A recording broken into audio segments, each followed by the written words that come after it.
Vamos lá, pessoal, então, continuando aqui com o nosso processo legislativo de emenda constitucional. Nós acabamos de ver a limitação chamada de limitação formal. Existem outras 3 limitações, que é a limitação material, a circunstancial e a limitação temporal. Vamos lá, né, fazer aqui o nosso esquema para a gente não se perder, né? Você tem aí o que anotar.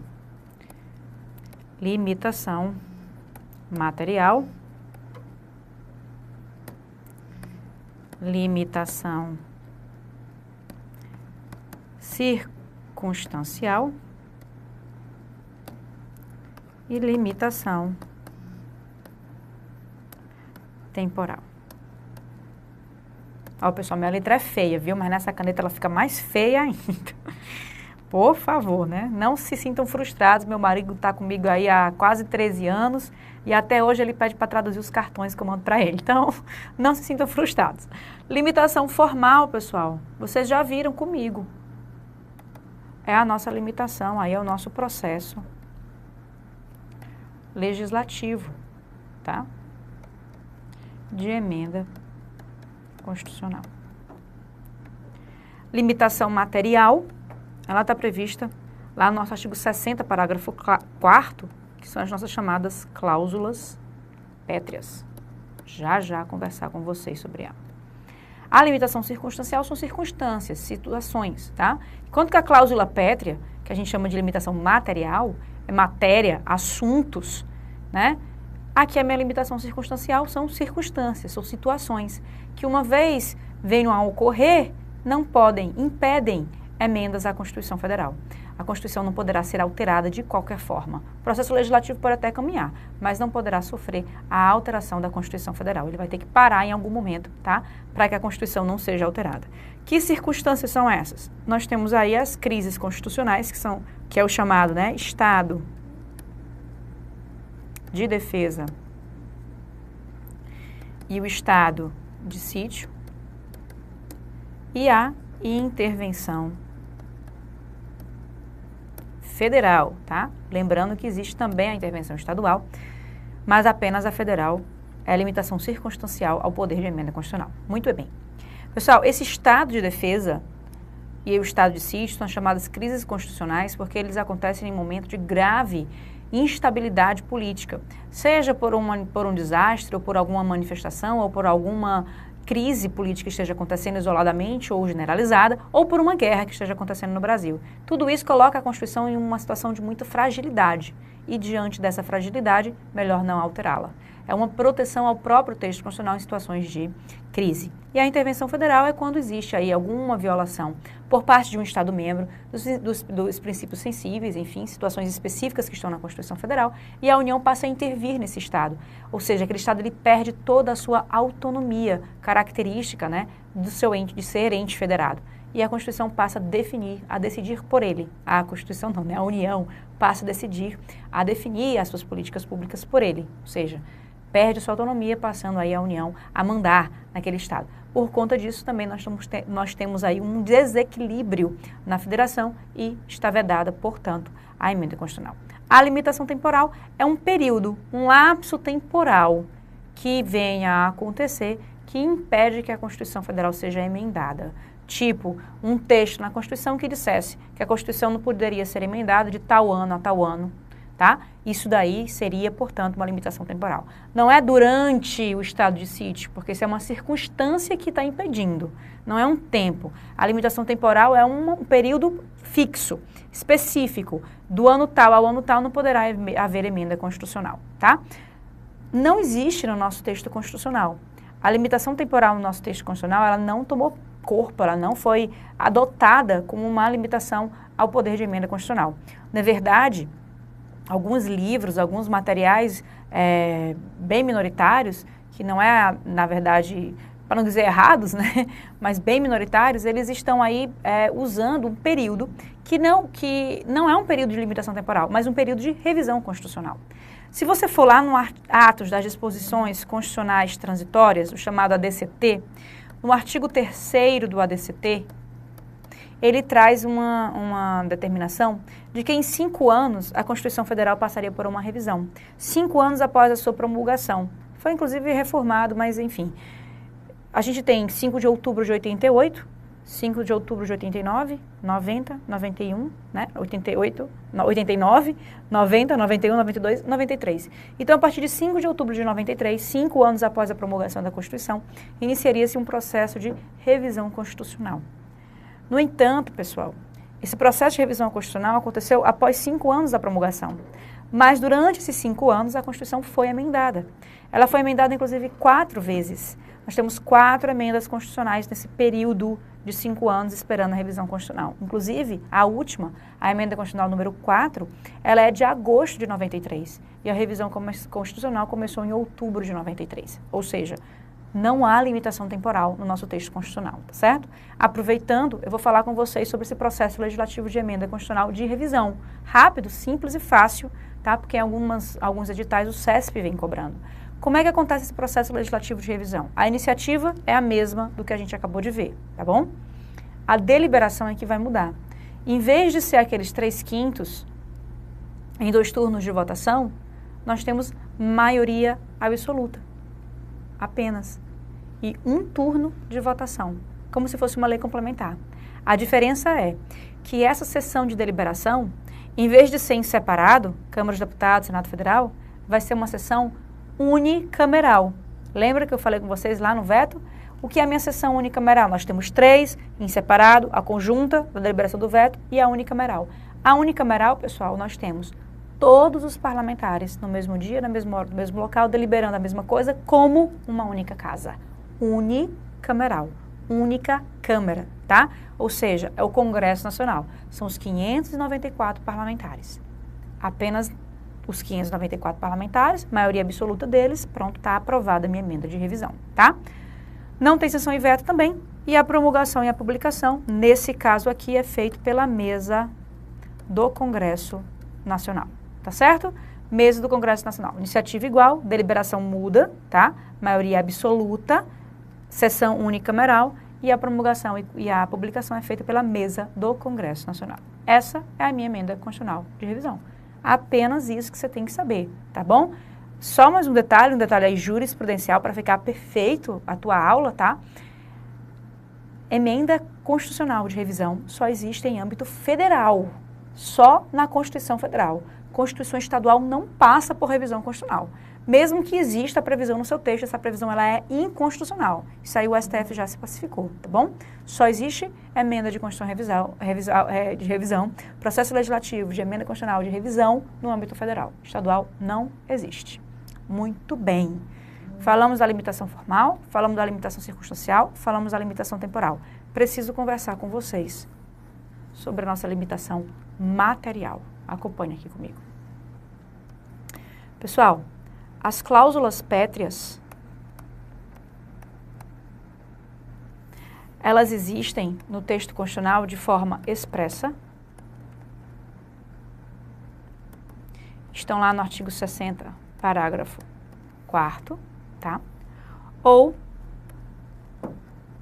implicitamente, que nós vamos ver alguns exemplos. Primeiramente, as expressas. Nós temos 4, tá? O inciso 1º vai falar na forma federativa de Estado. Vamos lá dar uma lida, né? Para a gente analisar e falar de todas as observações necessárias.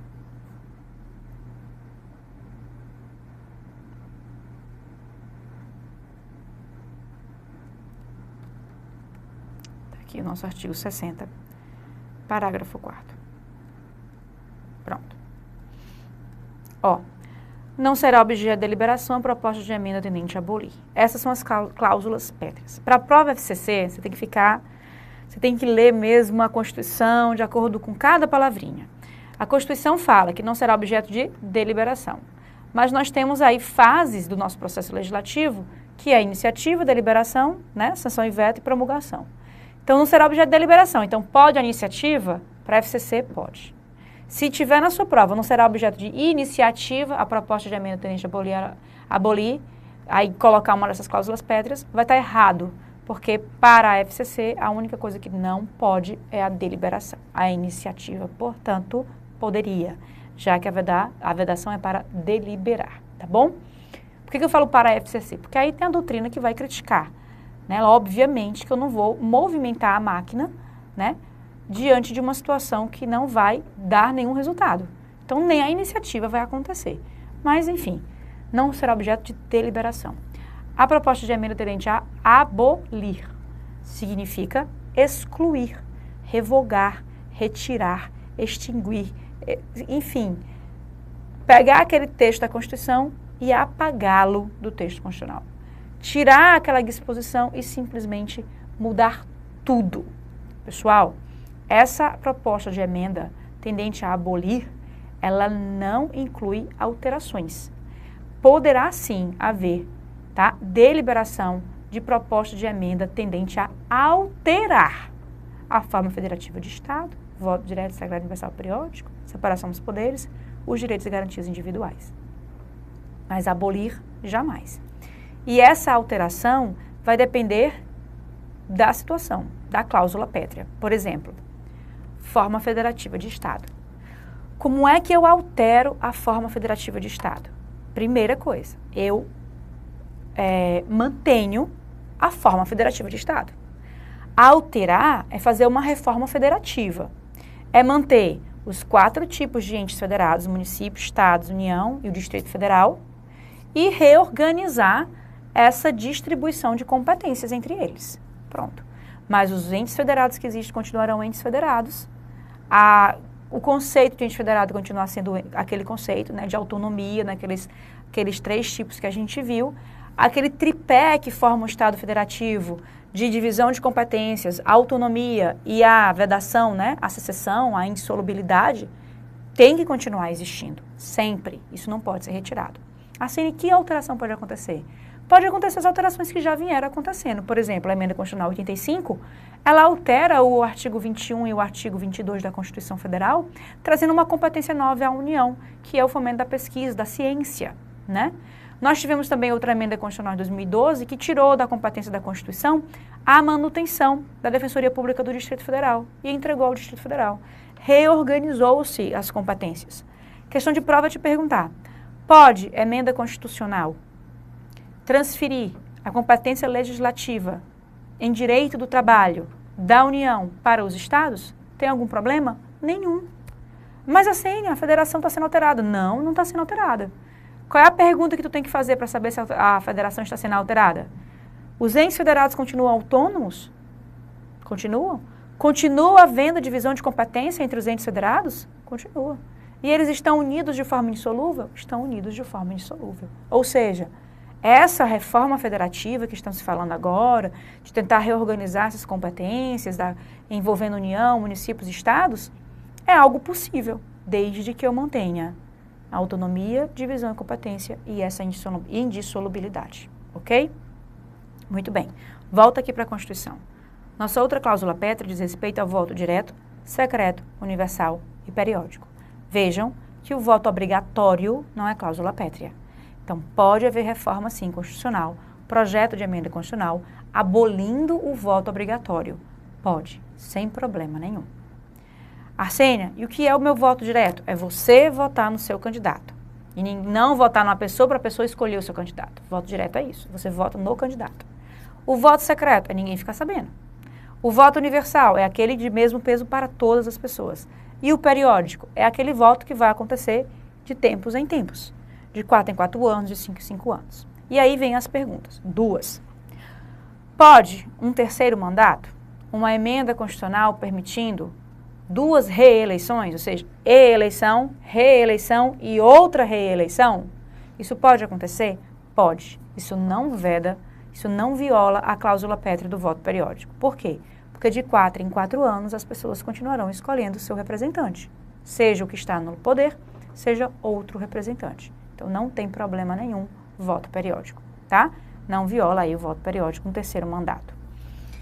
Viola também a cláusula pétrea desse voto periódico um mandato presidencial de 5 anos? Não. Entende-se, pessoal, que essa cronologia de tempos em tempos não pode ser vista da mesma forma como a nossa vida pessoal, tá? De ano em ano é periódico, de 2 em 2 anos é periódico, de 3 em 3 anos é periódico, 4 em 4 anos é periódico, de semana em semana é periódico, mensalmente é periódico, tudo é periódico. Mas na vida política de um Estado, essa periodicidade ela tem que ser vista com um pouco mais de, né, cuidado. Entende-se que 4 e 5 anos mantém-se a periodicidade, mas 6 anos são 6 anos que podem arruinar um Estado, porque eu tenho aí a mesma pessoa com a mesma visão, com as mesmas prioridades. Então, a partir de 6 anos começa a ter aí uma certa discussão de se haveria ou não haveria a quebra dessa periodicidade. 7 anos já começa essa discussão maior ainda, tá? Por isso que as bancas vão perguntar se acrescentando 1 ano de mandato presidencial, se haveria aí alguma violação à cláusula pétrea. Não haveria violação alguma, pode sim haver aí essa periodicidade com mais 1 ano, ok? Volta aqui para a Constituição. Olha só, a separação dos poderes. É cláusula pétrea? É. E o que são poderes separados? São poderes independentes, tá? Que não se subordinam. Ou seja, o executivo está ao lado do judiciário e ao lado do legislativo. Não há subordinação entre um e outro, mas nós sabemos que existe controle entre eles. Então, eu trazer uma emenda constitucional que permite que o judiciário imponha ao executivo uma conduta constitucionalmente forçada, isso é possível? É. É a súmula vinculante. Como assim, Arsênia? É o judiciário simplesmente dizer, executivo, a Constituição está dizendo que é assim. Faça. Não é o judiciário dizendo, eu quero que você faça isso. Não é assim. O judiciário está cumprindo a sua função, está impondo ao executivo que ele atue de acordo com a Constituição Federal, de forma vinculante, sem lhe dar margem de discricionariedade, ok? Isso pode, não viola a separação, porque o executivo continua tomando suas próprias decisões, o judiciário também e o legislativo também. E todos se subordinam à Constituição Federal. Então, separação de poderes sim, controle sim, entre eles também. E os direitos e garantias individuais. Vejam que a Constituição não coloca os coletivos. Direitos e garantias, a gente falar, né? Já é quase um bordão. Direitos e garantias individuais e coletivos. Direitos e garantias individuais e coletivos. Não, é somente as individuais. Aquelas lá de primeira geração que nós ainda vamos falar de direitos fundamentais, tá certo? O que eu quero te dizer, por enquanto, é: posso alterar esse direito fundamental? Posso. Posso, por exemplo, aumentar o rol de direitos fundamentais? Pode, como foi feito na emenda 45, com a duração razoável do processo. Arsênia, mas o que eu não posso fazer? Você não pode diminuir um direito fundamental. Por exemplo, liberdade de imprensa. É um direito fundamental onde a imprensa é livre, né? Nós temos a liberdade de manifestação de pensamento. É livre. A única coisa que a Constituição exige é o anonimato. Se eu viesse com uma emenda constitucional dizendo que além do anonimato era necessário também a autorização do executivo, eu estaria diminuindo essa minha garantia fundamental. Apesar de eu não ter retirado, eu diminuí. Então, é uma alteração que não pode acontecer. A alteração em direito fundamental, como tudo em direito fundamental, inclusive a interpretação, tem que ser sempre para ampliar, para limitar mais o Estado, tá? E garantir mais seguranças à sociedade. Essa é a ideia aí de interpretação de direito fundamental. É sempre aí na nossa ideia de ampliação. E aí vem a questão da maioridade penal, que sempre está nessa discussão. Volta aí, né, a discussão se pode ou não pode haver. E eu sempre defendi que há constitucionalidade na diminuição da maioridade penal. Eu não sei se há adequação social para que isso aconteça. Mas, numa visão de constitucionalista, isso pode acontecer sim. Porque o direito fundamental que existe é o direito a uma maioridade penal. Eu tenho aí um limite para a imputação penal. É isso que eu tenho. Se esse limite é 18, 21, 14, 12, 8, 9, 10, isso é uma decisão política do Estado. E a Constituição Federal, pessoal, ela tem que acompanhar a evolução social. Tanto é que nós estamos vendo aqui um processo legislativo que altera a Constituição Federal justamente para que ela possa acompanhar essa evolução social. Porque uma Constituição Federal, uma Constituição, seja federal ou não, que não permita essa alteração, ela é fadada a um rompimento. Tá? É fadada aí a não durar para sempre. É necessário emendas constitucionais para fazer esse acompanhamento da evolução social. E se hoje eu tenho uma realidade completamente diferente do que eu tinha em 88, no que diz respeito à maturidade de uma pessoa de 18 anos, isso pode ser sim adequado ao texto constitucional. Por quê? Porque o meu direito fundamental a uma maioridade penal, ele continua existente. Ele não foi diminuído. O que foi diminuído foi o número, de 18 para 16, para 14, para 12, para 10, para 9, para 8. Diminuir o direito fundamental à maioridade penal seria dizer que ele serviria apenas aos homens, ou apenas aos brancos, ou apenas às mulheres, entendeu? Isso seria diminuir. seria restringir a um grupo. Mas o número em si, isso não é diminuir, isso é adequação social, tá? E isso aí é a tese constitucional que vem prevalecendo, inclusive aí com a posição do próprio Congresso Nacional, tá? Agora, se é 16, 14, 12, 10, 9, 8, isso aí eu não vou entrar nessa discussão, ok? Eu só estou trazendo o exemplo para dizer que direito fundamental, garantias individuais, direitos e garantias individuais podem ser alteradas sim, desde que eu esteja sempre ampliando, tá? Sempre ampliando. Ou mantendo do jeito que está, como acontece com a maioridade penal. Eu estou ampliando a senha, estou diminuindo, não estou diminuindo. As mesmas pessoas continuam sendo, né? A gente tem a mesma regra de maioridade penal. Ela continua existente e nós continuamos tendo pessoas igualmente, homens, mulheres, brancos, pobres, enfim. O critério é de maturidade. E aí eu estou ampliando esse rol para 16 anos, tá certo? Não há aí uma diminuição, nem uma restrição de grupos de forma indeterminada. Então, portanto, haveria aí essa constitucionalidade. Fechamos, portanto, nossas cláusulas pétreas expressas, tá? E aí, o que seriam cláusulas pétreas implícitas?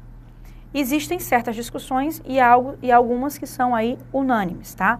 Unânimes, para a gente poder entender. O artigo 1º, parágrafo único, tá? Tanto o artigo 1º, caput, os fundamentos da Constituição, como o seu parágrafo único, também seriam aí cláusulas pétreas implícitas. Parágrafo único, principalmente no que diz respeito que o titular do poder é o povo que exerce através dos representantes eleitos. E os fundamentos do artigo 1º também não poderiam ser retirados. Os nossos objetivos. O artigo 3º também seria cláusula pétrea, tá? Outra cláusula pétrea que nós vamos ter aqui, pessoal, é o próprio artigo 60, parágrafo 4º. Como assim, Arsênia? Ninguém poderia alterar o artigo 60, parágrafo 4º. Pegar, por exemplo, vamos lá, para a nossa Constituição, pegar, por exemplo, os direitos e garantias individuais, fazer uma emenda constitucional e abolir essa cláusula pétrea, o inciso 4, retirar, revogar, e deixar apenas 3. E aí, vir com uma nova emenda constitucional e começar a tirar todos os direitos fundamentais que existe hoje, tá, na nossa Constituição Federal. Não poderia haver nenhuma dessas duas emendas constitucionais. Nem a emenda para retirar uma cláusula pétrea, nem a emenda para poder depois, né, retirar o direito fundamental. Isso aí é a chamada dupla revisão, porque são duas emendas constitucionais tendentes, né, a atingir uma cláusula pétrea já existente. Portanto, essa limitação material que existe na nossa Constituição, expressamente, ela é uma cláusula pétrea implícita. Ela mesma, por si só, essa previsão, ela não pode ser modificada, tá? Não pode ser abolida. E aí, outra que nós temos aí, agora vamos começar com as polêmicas, tá? É a forma de governo. Há quem diga que a forma de governo é cláusula pétrea, porque a república foi escolhida através de um plebiscito e a decisão popular não poderia, portanto, ser modificada através de uma decisão de representantes eleitos. Uma decisão direta do povo não poderia ser modificada por uma decisão indireta. E aí, essa defesa, né, que entende que a forma de governo, portanto, seria aí uma cláusula pétrea, tá? Vai de encontro com a outra corrente que diz que não seria cláusula pétrea, porque um novo plebiscito, que seria uma nova decisão direta, poderia modificar aquela que houve, né, em 93, para uma monarquia, portanto, tá? Então, haveria aí essa possibilidade. Outro questionamento é se nosso presidencialismo também seria cláusula pétrea. Porque o presidencialismo... sim, outro questionamento também em relação à forma de governo que se coloca é que a forma de governo, por ser monárquica, ela estaria aí violando a cláusula pétrea do voto direto, secreto, universal e periódico. Porque a partir do momento que eu tenho um rei, não se votaria mais. E aquela cláusula pétrea seria indiretamente, né, abolida. Bom, outro argumento a favor seria que o voto continuaria existente para governadores e para todos os parlamentares e para prefeito também, né? Deixaria de existir voto para presidente da República, mas nas outras circunstâncias que haveria voto, ele continuaria sendo voto direto, secreto, universal e periódico, ok? São esses dois argumentos. O presidencialismo também é esse questionamento, se é ou não é cláusula pétrea, porque haveria aí o parlamentarismo a ideia, né, do parlamentarismo é justamente trazer essa divisão entre chefia de Estado, chefia de governo, entre presidente e legislativo, né, e haveria aí um desequilíbrio. Na verdade, poderia haver uma reformulação, mas não aí uma subordinação de legislativo para o executivo, de executivo ao legislativo. Na verdade, haveria uma divisão de funções e não uma subordinação. E naquilo que fosse função de um, continuaria sendo função independente, controlada pelos outros poderes, tá certo? Então, dentro dessa nossa ideia de cláusula implícita, nós temos ainda, tá? Aqui são as polêmicas e aqui são as que não têm polêmica, tá? O Estado Democrático de Direito,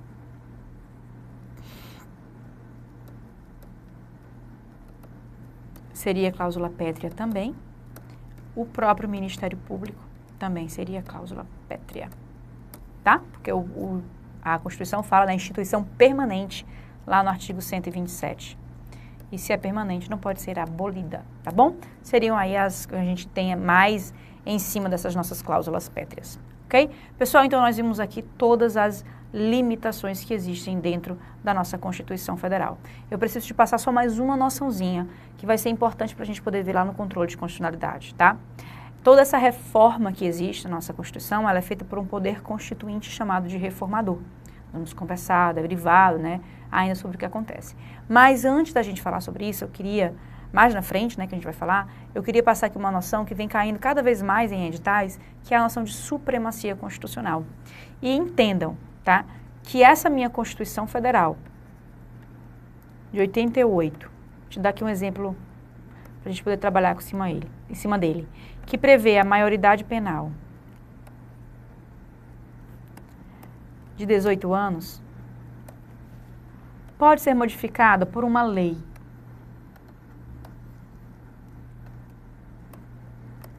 de 2000 que faça previsão dessa maioridade penal em 16 anos? Isso poderia acontecer, pessoal? Essa lei teria alterado a Constituição? A Constituição é de 88, a lei é de 2000. Haveria alteração da Constituição Federal pela lei? Não. A Constituição Federal ela tem um escudo. Essa lei vai tentar alterar e vai voltar. Não vai alterar.